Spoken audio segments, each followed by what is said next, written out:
मोठी बातमी आहे। हॉटेलमधील ग्राहकांना मोफत पाणी देणं हे आता बंधनकारक आहे असं तुकाराम मुंडेंनी म्हटलंय। तुकाराम मुंडे यांचं हॉटेल व्यावसायिकांना हे निर्देश आहे। नियमांचं पालन करणं गरजेचं असणार आहे। उद्यापासून नियमांचं पालन करावं लागणार असं तुकाराम मुंडे यांनी सांगितलेलं आहे।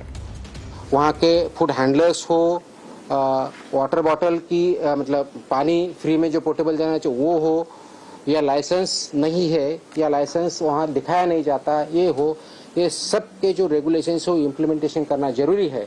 इसलिए 23 जून को कल मैंने as a food safety commissioner Maharashtra बोल के कुछ आदेश पारित किए हैं। ये that is regarding hotels, restaurants and eateries.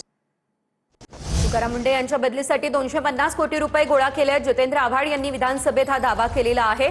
शिवाय इंटरनॅशनल ड्रग्ज लॉबीकडून पैसे गोळा केल्याचा आव्हाडांनी दावा केलाय। तुकाराम मुंडे सध्या अन्न आणि औषध प्रशासन विभागाचे आयुक्त आहेत। कंपनीज ज्या मुंडेंमुळे कामाला लागल्या आहेत त्यांनी 250 कोटी रुपये जमा केलेत फक्त मुंडेंची बदली करायची म्हणून। सगळे कामा धंद्याला लागलेत। हे सगळे लॉबीज आहेत। इंटरनॅशनल ड्रग लॉबी कामाला लागली आहे। अध्यक्ष 250 कोटी रुपये तयार केलेत। 250 कोटी रुपये। मला तर वाटतं ह्यांचा राजीनामा पडायचा जर हे जास्त म्हणजे आता मला आतमधल्या काय माहिती आहे पण ते मी याच्यात नाही आणू शकत।